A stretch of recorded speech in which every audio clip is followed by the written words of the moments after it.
Good afternoon and welcome to the United Hour.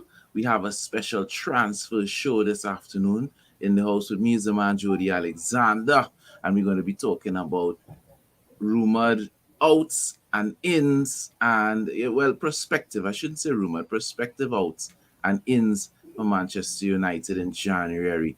Good afternoon, Jody. How you doing? I'm very well, thank you. Thank you for putting the show on. I know we were a day late, so the window had opened up, and all the business is going to be really pushing forward in the next, I'd say, the next 12 hours, because it's 8 o'clock right now in England. So by midnight tonight, business can start taking place. So we are going to be seeing some moves, but we're looking today on the prospective outs. Let's start with the outs, Chad. Um, Yeah, man. okay, let's start with the outs. One of the biggest outs we're looking at, and it's been recent, is Van Mata. They're looking to obviously clear up space in the squad to bring in new players. Now, Van Mata's supposed to, they're possibly talking about terminating his current contract, which has 6 months of left on it, to obviously allow him to leave to go to Spain. Now, personally, I think that is absolutely a brilliant move for all parties concerned. Van Mata has not challenged for the first team now for the last 18 to 24 months, and I feel that we're paying him 170,000, I think it was euros, and I think it's about £150,000 to occupy space, and we can use that finance elsewhere. That is a large portion of funds. That's almost before tax. That's around 10 million euros a year that he's making to occupy a spot that Manchester United could use better. So I think that's a great move forward right now for Van Mata moving to Spain. The next move that we're looking at is obviously rumors of Dean Henderson going to Ajax. Now these rumors are going to be pushing hugely in the next couple of days. Now we all know Nana's gone to the African Cup of Nations, which is a big thing. Obviously, they've lost Sebastian Hauer as well, Ajax, so they are looking for to subsequent their play over the next 6 to 10 weeks. With them losing Dean Henderson, Manchester United are looking for a better deal than what has been offered. Manchester United do not want. Manchester United would have to take 6 months deal for him and have money as a loan fee. What United are looking for is an 18-month deal because they're looking out for the best interest of Dean Henderson. Now, the long-term Henderson wants to be on that plane in November 22 for the World Cup. So it would make more sense with the form David De Gea's in and Tom Heaton showing that he's a very good backup for Dean Henderson to go out. So that's one move I would like to see possibly happen. And I think it'll do Dean well in the sense that he's not really getting any game time. I think Dean's had one appearance, maybe two appearances this season. Now, we know if Ollie was still in charge and he didn't have COVID, it might have been a different scenario. But with David here cementing his place as one of the best goalkeepers in the world, it's probably better for Dean to go on loan. Another player who we're talking about this January, Phil Jones. Now, we all know how Phil Jones, the scenario, United fans love him or hate him. Phil Jones is a very good player when he's fully fit. Now, he's had 18 months of injury hell, let's say. And now we know there's no fewer than 13 clubs interested in taking Jones over to their prospective clubs. Now, whether it's Jody, hold on, yeah, Jody. No fewer than 13 clubs. no fewer than 13 clubs right now for Phil Jones. That is Wow. absolutely brilliant, to be honest with you. That's the thing about it with Phil Jones. I had this discussion in the MUSC group, and we said it. The difference between Phil Jones, how good of a centre back is Phil Jones? Can he carry the ball from defence to midfield, from midfield forward? Yes, he can. How good is he in the air? We all know how good he is in the air. Where Phil Jones stands out is that Phil Jones plays with his heart, and that's something that I think is very, very key to most teams. A guy who's going to put his body on the line. He's not slow, but obviously United are going a different way from the looks of things, and he's yet to feature for Manchester United. So I tend to see him. I tend to see him gone. I would say mid-January. In all honesty, he's fully fit. He's been on the bench. He's played for the under 23. So I think there is business to be done there. Another player that we're looking at right now, another defender who's currently on loan at Aston Villa, is Axel Twanzebe. Now, Axel, everybody knows the talent Axel has, and we're looking. Napoli are very interested in signing him with a loan fee, and it's a 6 month deal, and he's guaranteed 80% first team minutes. So this can only benefit Manchester United right now. Now, as we're fully aware, Eric Bailly is after tomorrow's game will be jetting off for African Cup Nations. So we are very, very short at the back. So I have a feeling either Tiedan Menji will get drafted or United may recall after translating. So I'm waiting to see how this one plays out. Another player who is looking to move on in January will be Andreas Pereira, aka the preseason Perlo. Now, is anyone surprised about this? Unfortunately, Andreas doesn't fit anywhere. He can't play in the 2, he can't play in the 10, he can't play up on the right ahead of Sancho, he can't play on the left ahead of Marcus Rashford. So I generally feel Pereira's come out and said he wants to leave. He wants to make a move permanent and be out of Old Trafford. So I expect that to happen in this window. So in terms of outs at the moment, we're looking at five or six. Now, there's still talks about loans. Amad Diallo could be on an 18-month loan leaving this month to Ajax. They're looking at forward players. Remember, Amad's loan fell through in summer to Ajax for 18 months, for 2 years. So this is a really good deal right now if we can get him off for 18 months. I don't think sending him off on loan for 6 months is going to benefit him. So that's another one who's done. Now, the biggest news coming out this January transfer window, how do we deal with Anthony Martial? Because as it stands, Anthony has made it clear he wants out. Ralph has made it clear in an interview he's not going to be picked. He's not injured, but he's no longer playing for Manchester United. Now, I respect Ralph Rangnick for this. A player wants to leave, he doesn't get picked on my team, not even on my squad. You want to go, buddy, there's the door, off you go. We want the best deal for Manchester United. We laid out a hell of a lot of money for you, and we want the best deal back. Sevilla aren't going to basically rock up with a no loan deal, 25% of his wages, and expect to get 6 months. That's not going to happen. United are looking for the best deal, and there is a few more options out there for Anthony Martial. So that is a deal I expect to basically see happening before the end of the window. I do feel it's going to drag on throughout the whole January window.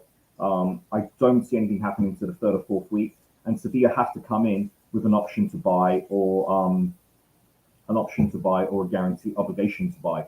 That's what Manchester United are looking for.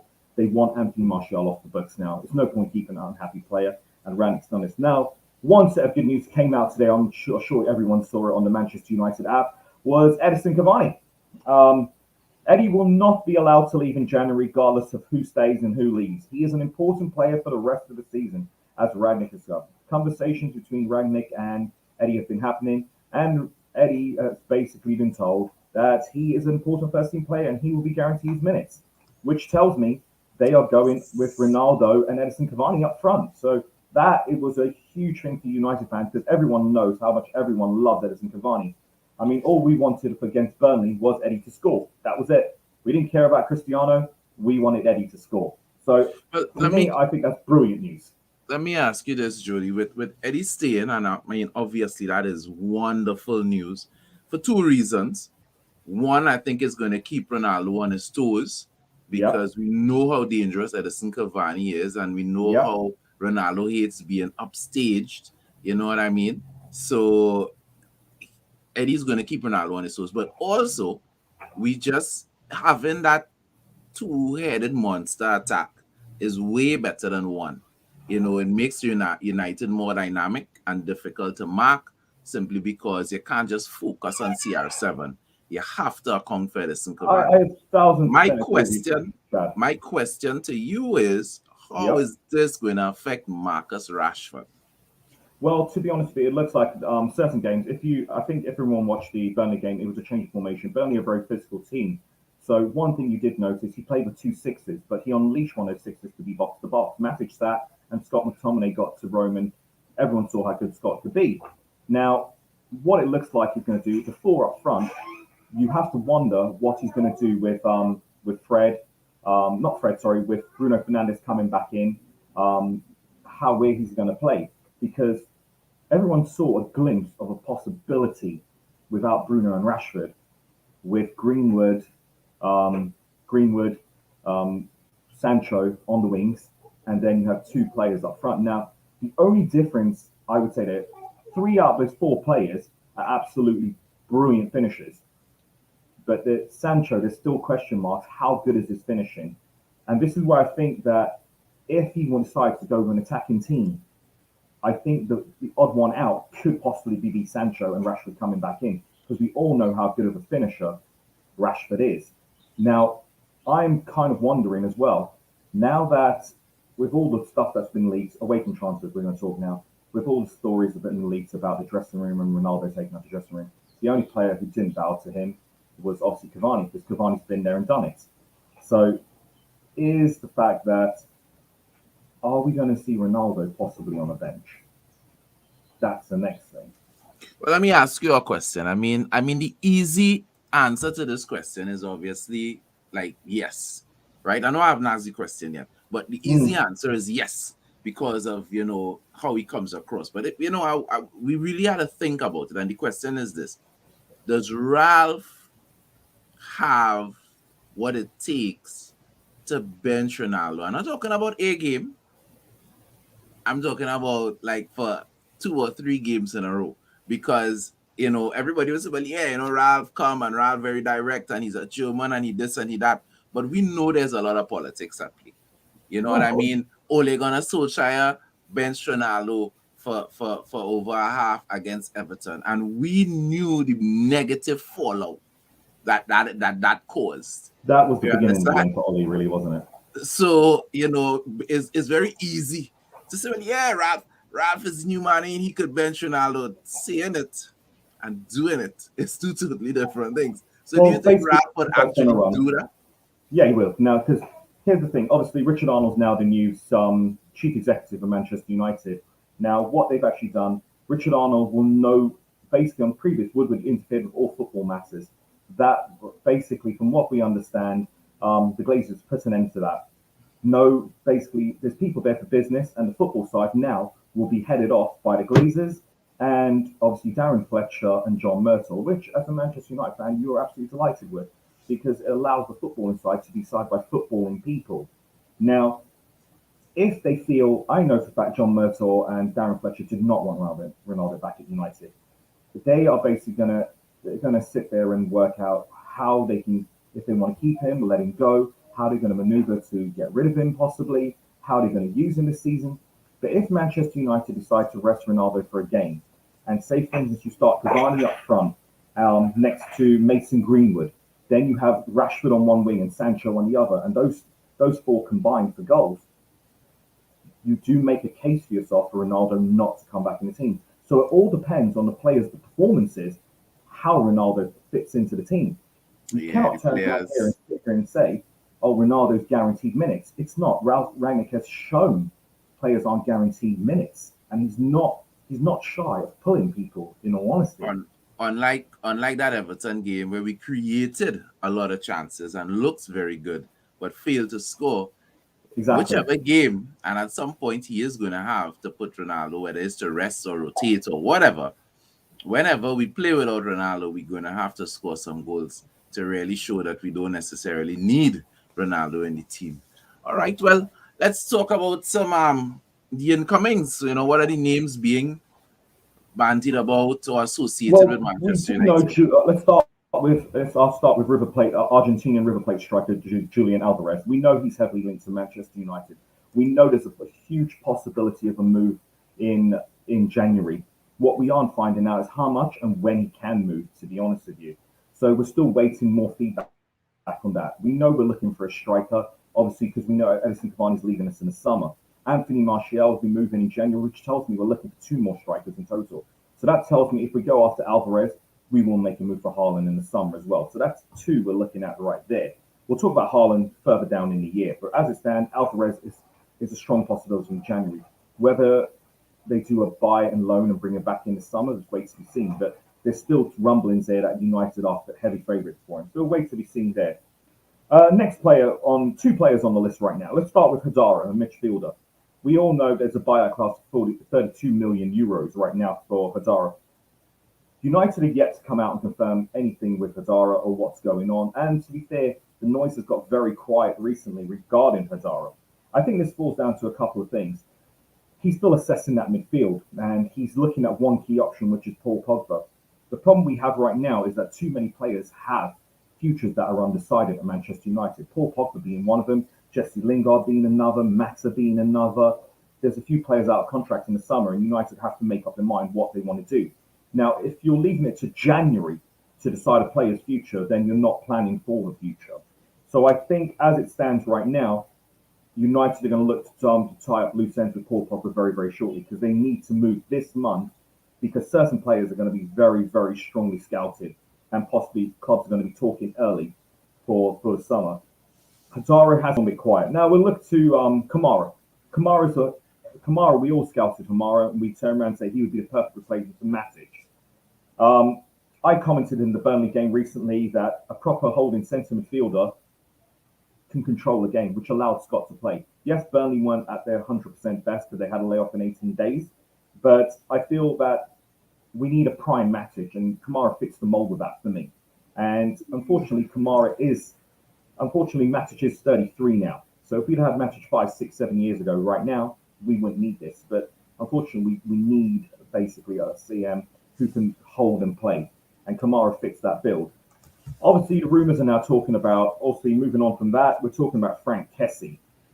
Frank Kessie is available in January for 10 million euros. Now, that is an absolute steal. But if you don't want to pay the 10 million euros, you can wait till the summer and sign him and sign the pre-contract as of tonight. So it depends who rushes to him first and what he wants to do. Now, from the looks of things, I think it all depends with Frank Kessie what happens with Paul Pogba. I think Frank Kessie, as a possible Manchester United player, rests on Paul Pogba being a Manchester United. They're looking for a Paul Pogba replacement. I think that is Frank Kessie. They're very similar in certain builds, certain traits. Obviously, Kessie's got a better engine on him, but Paul Pogba, I weighed up his stats recently. We weighed up in chats. Regardless of what people say, Paul Pogba's stats speak for himself. The problem people have, he's not consistent enough. But I did make a flip side argument. An average game for Paul Pogba is a world-class game for another midfielder in the Premier League. And I think that's fair to say. So, Well, for me, the challenge with Paul Pogba is no longer inconsistency.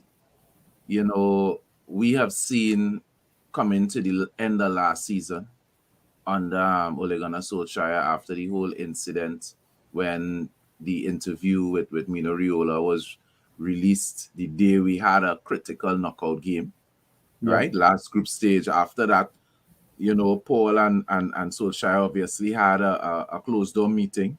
And to me, Paul played some of his best football for a long period of time. So Paul Pogba started the season fantastic. It tells me both the end of last season and the beginning of this season that Paul is capable of doing it. My concern now is injuries. Paul Pogba has That's the missed problem I'm having right now. at least a month to 2 months every season, and somehow he gets injured at the worst possible time. Imagine this hectic Christmas season. Imagine when Ole was under pressure earlier in the season and he could have do it at talent. Exactly. I thoroughly agree with the fact that his injuries has been, United may need to look to move on. Well, I mean, I think Paul Pogba's future is in Paul Pogba's hands, to be honest with you. I think his future is in his hands. I think if he wants to stay, he is going to get to stay. You know what I mean? Do you feel he wants to stay, though? You know, footballers like to play football, right? And men like to get paid. If Paul Pogba leaves in the summer for free, he will get to play football somewhere. But the question is, will he get paid what he will get paid if he signs reportedly the £400,000 a week contract that Manchester United has on the table for him? I don't see Real Madrid giving him that money right now. Real Madrid's focus is Kylian Mbappe and Haaland. They already signed. They already got one part of the puzzle with Cambiasso. They got that part of the puzzle. They're looking at Anthony. They can pick up Antonio Rudiger in the summer. They're looking at their puzzle pieces. They've got a left back. They've got a right back. They're looking at puzzle pieces, and this is good. Remember, Real Madrid are freeing up close to £1.5 million a week in this summer with Gareth Bale, Hazard, and everyone they want to get rid of. They freed up 1.5 million, weekly wages. And that being said, they're still not interested in Paul Pogba. Then you have Juventus. They're not. They can't Juventus afford are it. in transition. They're not looking to pay that kind of money. And then the only other club that I could see willing, who will be and not even able, is PSG, because of financial fair play and what they have had to do, the numbers they have had to juggle to get Messi now. Okay, if Kylian Mbappe leaves, it's going to free up some money, but Paul Pogba is no replacement for Kylian Mbappe. They're going to be looking to get a key striker, and they're not going to be looking to get another midfielder in. So it seems like Paul Pogba may just end up signing that contract for Manchester United, whether or not he wants to, because he wants to get paid. Do you know, as He you were wants talking to about get this, paid. I take away the Paul Pogba thing, and I look at Paul, and I see sometimes I see a frustrated figure, and I'll tell you why. I believe in elitism, and elitism to me is when you have when you have players around you that are specific talent, they can actually they can actually add to your team. Like for instance, if you watch Chelsea, how many elite midfielders do they have? When you watch Man City, when you watch Liverpool, they have elite players, they have elite midfielders. Um, whether people like to admit or not, Fabinho is an elite player. Whether you like to admit or not, Thiago Alcantara is an elite player. People like to admit it or not. Jordan Henderson is a very good. He's an elite player. You watch Jordan's passing, his finishing, his tackling. People don't want to rave on about it because we hate the bin dippers, but he's a good player. He's a very, very good player. Liverpool have got Elliot Jones that was coming through and got injured at the wrong time. He's a very, very good player to stand out. Now, when we go to City, who is the weakest centre midfielder for City? Rodri? Fernandinho? Definitely not. Fernandinho? I mean, then you turn around and say, look at the Man United four centre midfielders. How many of them are elite? One. No, well, I mean, Matic, as I said, it's five not years a ago, was question. elite. It's And I not a think this is question the of problem answer. that we No, have. Paul This is Pogba why I feel. is the best midfielder that we have. But Well, there's a flip side to this, and this moves into one of the biggest transfers we're going to talk about. Declan Rice has refused a West Ham contract. Now, this is huge for Man United fans because he isn't going to Chelsea. And the reason he's not going to Chelsea, Jorginho, Kovic, Sol Niguez, shall I keep going with how many midfielders? They're going to have to sell about 7 midfielders in order to bring him in. Kante, Oh my plus God. they have people Gallagher's got on. to come back. Gilmore's got to come back. I was not going to say that. Plus they have people on loan. So this is a huge thing. And what Manchester United are thinking in their head, and this How is what at comes into present, some I don't fun. know. I don't know if you know, but at present, how much more years does it have on his contract? Declan's only got a couple of years left on his contract, maybe 2.5 max. So literally, as we're seeing right here, Declan Rice's contract. I'm gonna search it right and look at it right now. Give me a second. Sorry, I didn't put the contract part in. June 2024, 2.5. All right, cool. Which is what I thought. But his club do have an extension, option of an extended a year. So we are here. What I'm hearing on the rumors right now is 100 million just to even have a conversation for the summer. Now, if United are going the way I think they're going to go, I think Matic is gone in the summer. I think Fred will be gone in the summer. I think Matic and Fred are gone in the summer. I think after Scott's performance against Burnley, they realise they can get more out of Scott than they can out of Fred. And as much as I like Fred, I think you did a great job in your service for us from 2018 to now. But the 4 years, we have to have a level of elitism. And unfortunately, you're not there, unfortunately, for me. So when I And reshuffle my midfield, I'm looking at Pogba, Rice, Scott, and one other. And the one other I want, people, it's not on anyone I've named. Because I do feel it's the summer target. And that would be Ruben Neves. That's for me. I think that forward that would be a very solid midfielder for Manchester United. I think it would be an absolutely great midfield. But then I think you would basically, I think what you're looking at would be a midfield where Paul Pogba can finally shine. One problem I've had with Paul Pogba's career, I hate when a manager asks him to play a 6, then an 8, then an 11, then a 10. And we know that's what he's played under Ollie. He's not had consistency in one position with someone next to him. Like when you watch Jorginho, he plays one position, right? All the time. When you watch Gundogan, Fernandinho, Rodri, they play one position, right? Kovac plays one position. Sol Niguez plays one position. Kante plays one position. This position right now that he's asked to be in play is just basically it's too much. Put him next to a midfielder, a good midfielder. Can you imagine Man United went and bought Kante right now? How good would Pogba look then? I keep saying, Kante of 2-3 years ago in this Manchester United team, we'd definitely be title contenders. Just one player. He would be Because that player.